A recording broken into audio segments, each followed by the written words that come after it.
Hey everyone, welcome to Lecture 4, where we're going to now integrate our TR-8S superhero. Lecture 4, our superhero, we're going to finally integrate an instrument, the DFAM. That's the first one I've chosen. Now, stop.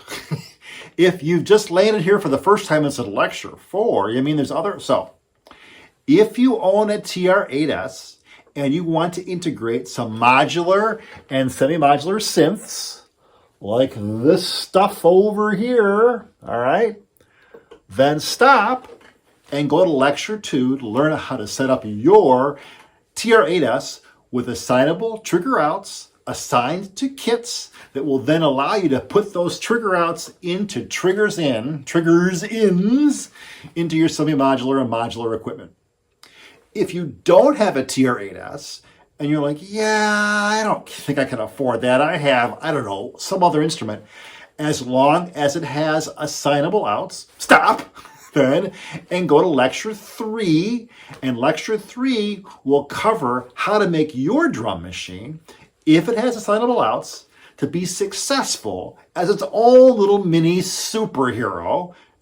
It won't be a TR-8S, but it can actually still control modular and semi-modular equipment with triggers, but they're going to be faux triggers. And I'll show you how to do that. All right, so now, if you haven't seen the intro, well, that's Lecture 1, where I'm going to go through, gives the flight plan of all the things we're going to do in this class. So, if you've made it through Lectures 1, 2, and 3, you are ready for a Lecture 4, the integration of the DFAM with our TR-8S superhero. So let's get started. We're about to dig into the manual, because you all know how much I love reading manuals. Okay, but before we do, recall when you first flip on your TR-8S, you have to configure the 6 assignable outs to be triggers each and every single time you turn the power on, okay? But your kit's your kit. Your sliders, the fact that you decided which instruments were going to be which triggers, that's all saved as part of the kit, so that's cool. And I guess at that point, so let's get your TR-8S on, get the 6 assignable outs configured to be triggers, pull up your kit, decide which pattern you want to run, and we'll go. And if you are a non-TR-8S user, go ahead and get your assignable outs set up with the rim shots like we talked about in Lecture 3, and then get your patch cords ready to go, and then we're going to go ahead and dig into the manual. We'll set things up, and we'll make this thing a go. All right, so let's get to the manual. I'm going to dig into the DFAM manual here, and specifically about the patch bay, because we're going to throw our 2 patches into the patch bay. One of our 2 patches from the assignable trigger outs from the TR-8S is going to go into the trigger input. And I'll show you specifically where that is on the DFAM in just a moment. But this input from our trigger on the TR-8S is what gives us our DFAM thwack, our DFAM drum hit, if you will, from the trigger output of the TR-8S. The other is going to be our clock advance. So on the DFAM, we have a drum smack and then a sequencer advance. And actually, I've done a little bit of work on this. And you can, in fact, sort of do the same thing we're about to do with the TR-8S in one aspect, and that is if you throw in a 3-volt pulse to the advance clock in on the DFAM, it will advance and trigger a drum hit. If you throw in something that is slightly greater than 1.5 volts, the DFAM will trigger and give you a a drum whack. There we go. Thumb whack, a drum whack, but it will not advance. It will not advance the sequencer. So what the DFAM needs is a trigger. Only a trigger, a rising voltage trigger. If you don't know what that is, please refer to Lecture 3 of this series. I go into that in great detail. But we need only that rising edge trigger. It needs to be in excess of 5 volts. We don't need a gate. The gate's not required. On some synthesizers it is, on the DFAM it is not. Once you start the trigger, the envelopes will take care of themselves on the DFAM. It will run through its cycle once it's been whacked. The hidden thing the manual does not tell us, other than this little thing I just talked about a second ago, is that when you put a trigger in and an advanced clock in, it breaks the link between trigger and advanced clock. Nowhere in the manual does it talk about that. So that really is I'll call that an advanced technique. Because what we'll be doing is we'll be able to command in multiple thwacks with the TR-8S with our first trigger out, and then advance the clock as we see fit with our second trigger out. Recall, I pre-planned our setup in Lecture 2. I've got the trigger 1 pulse coming out of the TR-8S. That will be giving us our trigger for the DFAM drum hit. Trigger 2 out of our TR-8S will be advancing the clock. All right, so my nomenclature, trigger 1, that's my trigger 1 flag, and my trigger 2 flag, that's the nomenclature I've chosen, that's how I've labeled my cables. The trigger 1 is going to go into the DFAM trigger, and the trigger 2 out of the TR-8S is going to zip on up into our advanced clock. Those two triggers then being both connected to the DFAM from the TR-8S, but internally being broken enables us to have multiple triggers and different sequence rates for the advanced clock. That is the DFAM's superpower with the connection to our superhero, the TR-8S. So we'll take chords 1 and 2 and get them into our assignable trigger outs. 1 and 2. We'll then take our 2 chords as flagged, 1 and 2. We're going to toss 1 as per our flight plan into the trigger, and then independently toss 2 into the advanced clock. And now that will enable us to trigger as we see fit with our first channel on the TR-8S, assignable out, and advance as we see fit on our second assignable out on the TR-8S. Okay, it is time to play. The first thing we'll do is we'll mess with the trigger. We're going to send a trigger signal from our rim shot. That's where our first flag is, our first trigger out 1, flag 1. Let's go ahead and get that started. Go ahead and start, and oh, there's nothing. Well, I got to put a program in there. So let's go ahead and program step 1.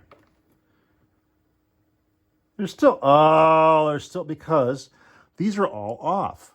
Each of these sliders we've programmed, these electric blue, my trigger sliders, they are either off or on. And what we're doing here is we're triggering the first step in the DFAM sequence. I can manually advance that trigger step. Ooh. And advance it again.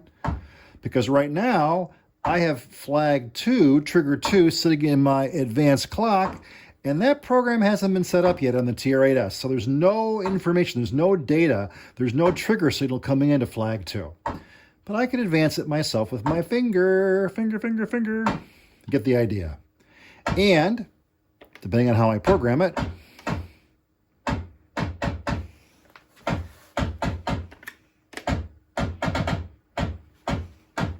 And I could actually also toss in flams. I could toss in multiple sub-steps. You get the idea with that one. So let's hold on, stop right there. All right, let's go ahead now and mess with flag 2, the hand clap. It's still just a trigger. You say I have no program down here, and I'm gonna hit the run stop button. Now, the run stop button engages basically the advance clock to advance when it receives a trigger pulse. Again, we've broken these two things apart because we've put a patch into the trigger and a patch into the advance clock. And as I mentioned before, that's not necessarily very clear in them. It's not even mentioned in the manual. This is an advanced technique, but we're ready to go. And let's go ahead and start. Again, nothing. Let's go ahead and, oh, that's right, hold on. We doing something now? Oh, watch, there's no sound. It is just the clock advance. Just the clock advance. See, it's advancing one step. Let's go ahead and put some more steps in there. And now it is advancing at a uniform rate, but I can have it advance at a non-uniform rate. Look at that go. Right? And then on top of that, we can add into that our trigger for the DFAM's envelopes.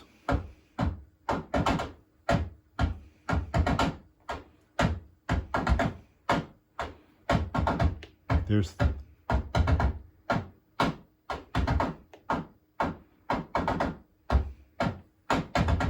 doing both now. Both triggers out of the TR-8S are triggering the trigger on the DFAM's envelopes and the non-standard, if you will, output for speed of the sequence advance. We can accelerate it and slow it down. Okay, let's take the next step here. Let's go ahead now and put all of this together. I have some programmed sequence steps here for my bass, my snare, some cymbal work, and I have it across 4 different sequences, all back to back to back. So we're going to have a 4 sequence run here. I also have my rim shot, which has been triggered to be my DFAM's trigger in for the instrument and the envelopes, and my hand clap, which is my trigger 2 in, which will be advancing the sequencer. So that is the whole bit. So let's go ahead and start. And we're going to go ahead and start with the trigger for flag 1.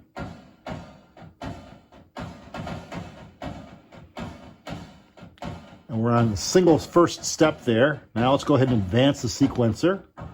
And note it is advancing not at a uniform rate, but at a varied rate. Let's go ahead and add some bass drum, some snare, and my cymbal work.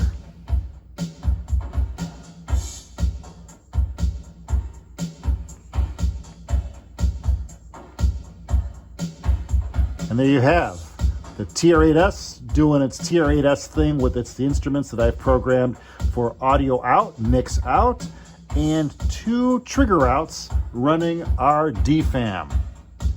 That's some superhero stuff right there, folks. Oh, I love it.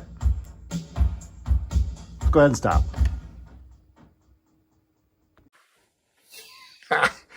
That was fun. So this wraps up our lecture 4, our DFAM drummer from another mother integration with our TR-8S superhero. And our next instrument, I believe, if we look at our lecture 1 where we had all of our classes set up, I think the next one's going to be the Mother 32, the mother of all 32s.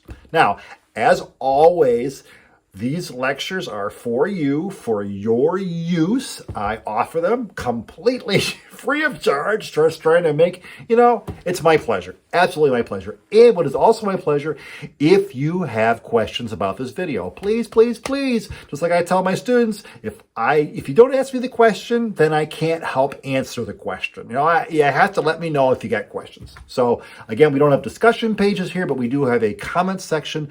Leave your comment to the video, this video lecture, lecture 4, and I will happily answer your questions. 110% is my pleasure. I consider you my students.